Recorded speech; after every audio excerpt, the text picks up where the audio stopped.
Hürmetli vatandaş, bugünkü şeylerimiz sizdeyiz. Bugün islaha 2026 yıl 1. ayının 14. günü hepteki çarşamba, tüm gün perşembe deptime vatandaş geçirenler. Bunun sebebi olan iki telefon var. Birisi de cuma depti, birisi de perşembe depti sözde öğretimi. Geçirenler vatandaşlar. Bugün çarşamba, Leksiya'da sizde giriyoruz. Washington'da sözdeyimiz. Bugünkü vaziyetimiz ise vatandaş yani İran meselesi. İran'daki vaziyet. Şu doğru tohtunumuz. Harbiy işler, Amerika Qo'shma ve Suriye ve keçiren İsrail'e birleşip hareket kılınış meselesi. Şundakla Padişah Reza Pahlavi'nin evladının İran'a kirişi, İran'a qaytışı meselesi. Onun için kural işletişi meselesi Prezident Donald Trump'ın qanday siyaset kılınırlığı. Bir de ucuğu Prezident Donald Trump nayt eni kaldı bir çakırık ilan kıldı. Namayişçiler. Sizler bugün İran'daki İslam dini emez. İslam Cumhuriyeti, İran Cumhuriyeti'nin hukuk organlarını kolga keltirenler dedi demek. Namayişçiler hukuk organlarını kolga keltirişke tereddüt kıldı belki şundak baş ildi dep şansınız buldu vatandaş. Belki İran inkılabı da qaytılış yüz verişi mümkün. Qaytılış yüz verişi mümkün. Seple qaytılın teşkillenişi mümkün. Çünkü dünya bu vatandaş. Çünkü dünya bu. Siz görüyorsunuz, bizi görüyorsunuz. İran bu ok merkezi devletle işçideki bir devlet. Mesela o taraf ne etkandı Rusya Federasyası, bu taraf ne etkandı Cumhuriyet Halk Cumhuriyeti meselesi. Bugün bir medya filminin bir parça mavzusu da nimi değil dediyseniz mübada. İran siyasi hakimiyeti oğdurulduğun, gümran bulunduğun bolsa, o çağda renminbi Xitay pulunun takdiri belgelengen bulunduğu. Bakaltısı yap vatandaş bey. Bakaltısı yap. Neymiş ki renminbi Xitay pulunun takdiri İran siyasi hakimiyetinin takdiri gibi bağlanıp kaldı. Gep manamı şeyde. Belki bu hamnepet sodisi, tabi gaz sodisi ve ki belki bu cungu teşebbüs kılıvatkan hazır dünya teğim bir yol. Bir belbağ siyaset meselesi ameliyatı bu bir yol, bir belbağ pul bilen, dolar bilen. Mağdığa yol değilse bir dolarını işletmek Xitay halk pulunu oturgu çıkarı vatandı renminbini diyen gep manmışında oturgu çıkardı demek. Bugün kilovatka vaziyetinin özü şu vatandaş. Şimdi bir yerde bu vaziyet doğrusu bugün nimeler değil düşüne. Anda Prezident Donald Trump bu doğruda nimedi düşüne. Vatandaşlar yetkizeyliğe o bal. Birinci mavzumunda yazık şeklindeki, yazmış şekildeki habercime bu. Prezident Donald Trump vatanperverlerinin İran'da İslam Cumhuriyeti'nin siyasi hakimiyet organlarını kolga ya çürüşünü ya ötküzüp elişini çakırak kıldı. Dikkatli yap vatandaş. Mavzulu haber 1. ayının 13. günü Amerika Ovazı'nın sayıtlı programı ilan kılındı. Haber bundan başlandı. Washington, Amerika Qo'shma Shtatları Prezidenti Donald Trump, İran vatanperverlerinin İran İslam Cumhuriyeti'nin hakimiyet organlarını ötküzüp elişini çakırak kıldı. İran siyasi hakimiyeti del hazır, o yetken davamlaşkan memleketlik namayişte vahşilik bilen bastırış elip vardı. İran daireleri o yetken davamlaşkan memleketlik namayişte vahşilik bilen muamele kılıp bastırış elip vardı. Prezident Donald Trump mındak görsetti. İran siyasi hakimiyeti namayiş kılıvatkan fıralarını vahşilik bilen bastırmakta. Amerika Qo'shma Shtatları Prezidenti Donald Trump haftanın 2. günü Seyşembe yani 1. ayının 13. günü hakikat medyasında fikir bayan kılıp mındak görsetti. İran vatanperverleri davamlıq namayış qilib qarşılıq görüstüb, devletinle organlarını ötküzüp elinle. Adam öldürgen helika katillarının ismini isimladı çiğin saklanlar. O katillar eğer bedel töleydi. Men İran əməldarları bilen bulduğum barlıq uçuruşlarını əməldən kaldırdım. Ta ki ular galcılık bilen adam öldürüşünü, bastırışını toxtatqıça. İran namayişçileri yardım hazır kilovatıdır. Yolda kilovatıdır. Miga kıskartılımı söz, bunun mənisi Making America Great degan. Amerikani qaytadan qudrat topqizish, Amerikani qaytadan qudratli kuchga ega qilish. Prezident Donald Trump Sarayga kirgandiki va saylam davridagi siyosat xarakterlik, lozunka xarakterlik yoki shoir xarakterlik siyosat edi bu vatandosh. Dal shuningga mushu qisqartirilgan so'zga to'g'rilab turib, Prezident Donald Trump yana nima dedi, qudratlik İranni qayta qurib chiqamiz. Demek qudratlik Amerikani qayta qurib chiqamiz, shu qatadandan qudratlik İranni qayta qurib chiqamiz degan siyosiy harakat aqliya so'z bilan o'xshash edi. Yani Amerikani qayta qurib chiqamiz degan so'z bilan bu so'z o'xshash edi. İranni qayta qurib chiqamiz degan so'z o'xshash edi. Prezident Donald Trumpning bayonoti İran'da qarşılıq ko'rsatuvchi namoyishchilarning 46 yillik tarixga ega islom siyosiy hokimiyat organlarini o'tkazib elishga tunji qatim chaqiriq qilganligi edi.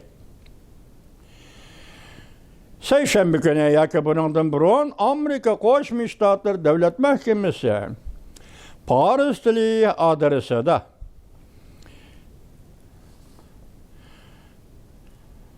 bir Paris tili adresida fikir bayon qilib va e'lon qilib munda ko'rsatgan. 10.600 dan ortiq İran kişileri negizlik huquqlarga erishishni talab qilganligi uchun İran İslam Cumhuriyeti hukumati tarafidan qo'lga olindi. Li Jiying, yani endi ikinci bir xabarimiz Shangang, yani Hong Kong'daki gazet matbuot sahibi Li Jiying hozir turmada. Hesapta yaqinda Li Jiyingning dilosi qonuniy tartibga kirgizildi. Yani Xitoyning qonun tarkibi kirgizildi. Tartibiga. Amerika Qo'shma Shtatlari Avom palatasi Jungo masalasi favqulodda komiteti Li Jiyingni turmadan qo'yib berishni chaqiriq qildi.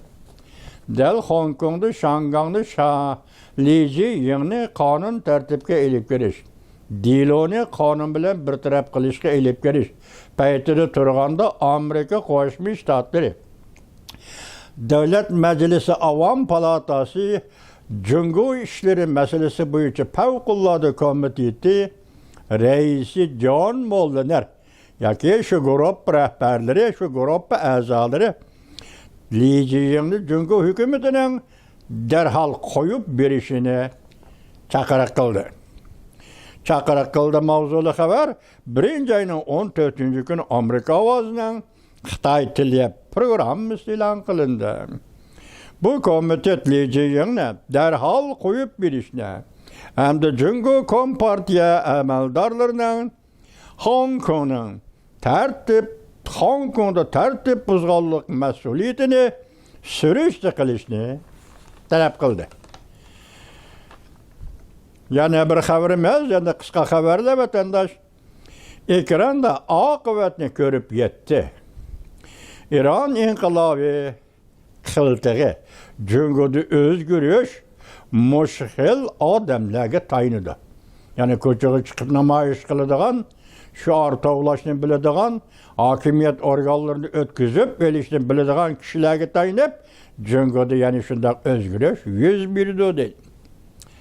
Mavzu Amerika armiyası F-35 belgülük armiya sepke tizildi. Xamenei altını Moskvaga yetkidi mi?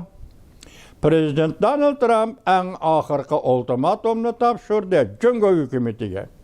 Xi Jinping alohsada bulishga boshildi.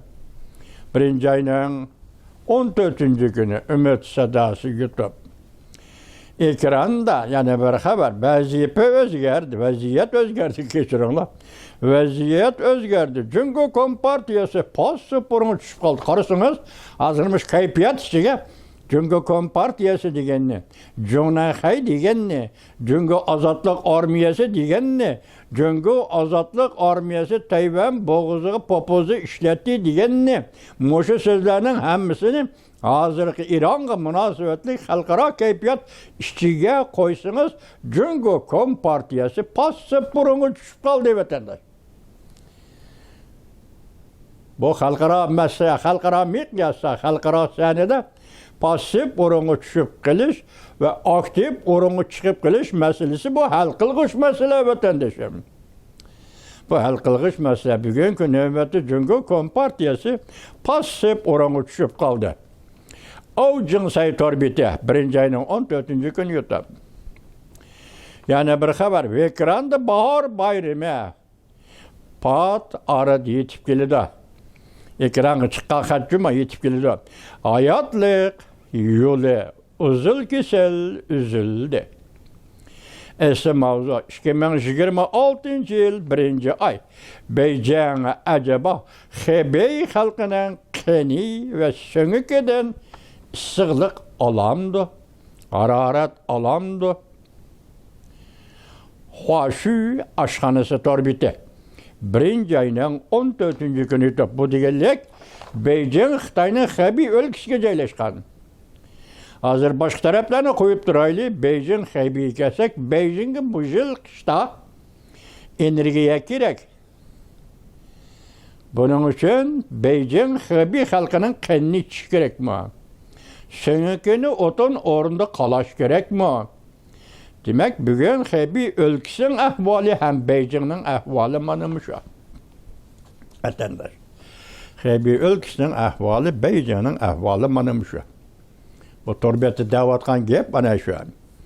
Yana bir xabar, Prezident Trump signal tarqatdi. Iron siyosiy hokimiyatining oxirgi kunlari yetib keldi. Mavzu fikr qilg'uchi Jo'zidin. Ironga hujum qilishdan qanday harbiy tanlash yo'li bor? Yoki Ironga hujum qilishda harbiy ishlar bo'yicha qanday tanlash olib boradi?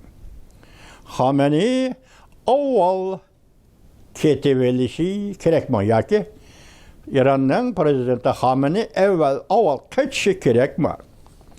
İsrailya prezident Donald Trumpni kutib turibdi.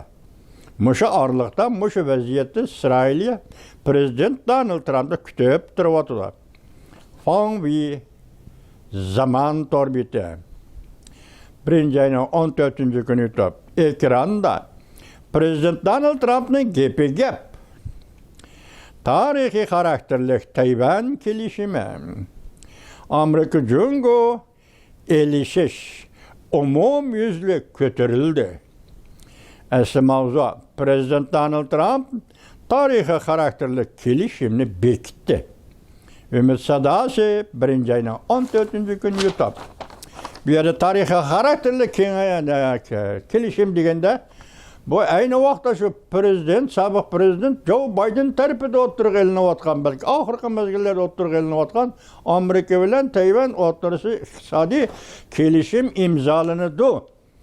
Davatgan kelishim bugun dal Prezident Donald Trumpning qo'li bilan bekitildi. Tayvan bilan Amerika o'rtasida iqtisodiy masalalar bo'yicha kelishim hosil qilindi degan gap vatandosh. Biz shu vaqt sizlarga so'zlab nima degandik? Bunday kelishimni imzolash ikki taraf bo'lib o'tirg'i chiqdi. Biri Amerika Qo'shma Shtatlari taraf, biri Tayvan taraf. Amerika Qo'shma Shtatlari dunyodagi eng qudratli davlatlik o'rni va davlat. Mushundaq vaqtda Tayvanni istelge çakırıp, söhbetleşip, iktisadi kelişim imzaladı desek, o vakti Tayvan'ın orada ayağı götürülgen buladı vatandaş. Çatak manımında yedi. Jonanğa hazır, tıpırlaydı. Şu boğak balıdık, ya ki 6 aylık paxlamba balıdık. Balıdık tıpırlaydı, ornu kopanmaydı. Mana ki, Cungunun karakteri manımış. Cungunun bugünkü sürekli seliştirimizi delmiş o. Boğakta tıpırlaydı ki ornu kopanmaydı. Hem Cungun Kompartiyası tıpırlaydıgan işler kelişki başıldı. O tarafta Tayvan bu kızı. Cungun Kompartiyası tıpırlaştı işler tekemek esken. Ve işte bu tarafta garip tarafta İran meselesi. Ondan ya türlü unutup kalmayı türlü dedik o. Venezuela da Maduro meselesi. Bu meseleler şu terekede kilovatı da vatandaşın. Ekranda Cungun Kompartiyası çekindi. İran tügeçti. O merkezi devletle münasebeti özgürüp kaldı. Tavırnişki başıldı. Can Tielyan munbiri torbiti. 1. ayının 14. günü YouTube bütün. Ekranda yana bir haber. İran hakimiyetinin yemirlişi, mümkünlüğü, Cungur Rusya-İran ittifakının yemirlişi, bir yol, bir belbağ siyasının tenzil rehtayçılığı değil. Uygurca'da bunun manisi, xudu körpsini yığıştırışı. Şu tenzil depti Xitayça, bunu Uygurca'ya tercüme kılsak, xudu körpsini yığıştırışı, Cungur Kompartiyası. İran'da siyasi hakimiyet yemirligen haman, rimmin yani Xitay poli, xalq poli, hiç kimge kerek kılmay. Hiç kim kerek bulmay. Hiç kim kerek kılmay. Başlaydık o, İran hakimiyeti yemirilse, Cungu'da rimminbe yemirildi diyen gep, bu kaltıs gep dedik başta vatandaş. Bir yol bir belbağ, özünü yığıştırışka başlaydı. Ya ki teyyarlanışka başlaydı. Demek 13 yıl burun, 12. yılı 2012 yılı da Xi Jinping şartolap bir yol bir belbağ siyaseti. Onun kendinin insaniyet ortak gövdesi. Moşunda kötürüp çıkan zamanlardan hesaplaganda endilikte İran gumran buludu, bir yol bir belbağ gumran buludu. İran gumran buludu, rimmin bir Xitay'nın xalq poliyi gumran buludu. Akbarat geçmişi 1. ayının 14. günü YouTube edendi. Bugünkü vaziyetimiz manmışındak. Endi vakit cihette eysiniz bu kaltes kıska vakit içindeki şikoveten de 12. ayının 28. günü ötken yılı İran'da namayiş başlandı. Bugün kaç oldu şundakta? Bugün 14, 16, 17 gün boptu vatandaş. 17 günlük inkılap, 17 günlük namayişle bir hakimiyet hazır paralısı olup kaldı. İran İslam Cumhuriyeti hazır paralısı olup kaldı. Ağdırlı şarp sıkışıp kaldı. O üzünü oңuşu olmen değişkim imkaniyet yok vatandaş. Xuddi İran deyli boğak oxşaş tüpürlaydıgan orundan turanmaydıgan İran bugün Cungunu hem tüpürlaydıgan orundan turanmaydıgan Cungu qaylandırıp koydu vatandaş. Bugünkü vaziyetimiz başta birinci beti nime dedik? Prezident Donald Trump İran'daki inkılapçılığı, İran'daki namayişçılığı çakırı kılıp hakimiyetini ötküzüp elinla dedi. Demek muşu çakırıklı üzüldü İran tügüdü degen gep vatandaş. İran tügüdü. Yani bunu ilmi yüzünde bir tahlil kılışımız gerek. Yani ya ögücü bir vakitka doğrulap ilmi yüzünde bizim 30 yıllık musafını bir eslep bakaylı biz özümüzden işvelerle bulduk. Uygur'un kişilik hukuku dedik, Uygur dedik, Uygur kırgınçılığı dedik, Uygur işki azalarını kesip gitti dedik, toxtamay sözlep geldik. Bu sizden bizden vazifemiz. Lakin biz endazır 30 yıl işledi dünyada. Nime işler yüz verdi? Ahırı kelip İran'dan ibaret Cungu'nun dostu. Venezuela'dan ibaret Cungu'nun dostu. Muşu günde qaysi kunda tushib qoldi. Bugun bir suratli xabar kelibdi. Uning mazmuni boshqalar o'xshashga olmadim, lekin suratning hikoyasi sizga so'zlab beray. Suratlik video film. Ekranga birinchi betga qo'yilgan surat. Sol tarafda birinchi bo'lib Maduro, Venezuela. Yüz ko'zi qon. Uning o tarafida Xomeni, İran, yüz ko'zi qon. Aralıqda bir g'arit yo'lni tashlabla Xi Jinping. Xi Jinping'dan keyin Kim Jong-un Çavuşan, Kim Jong-un'dan keyin Vladimir Putin, Rossiya Federatsiyasi prezidenti qator tizilibdi. Xi Jinping ko'zlarini o'militib yoki tikilib qarab turibdi. Kimga? Iranning podshosi Xomeni, yüz ko'zi qon, Venezuela'ning prezidenti Maduro, yüz ko'zi qon. Bu ahvol, bu suratning ko'rinishi, bu endi keyingi vaziyatning taraqqiyotiga bog'liq bo'lishi mumkin, vatandoshlar. Bog'liq bo'lishi mumkin. Bugungi vaziyatimiz mana shu.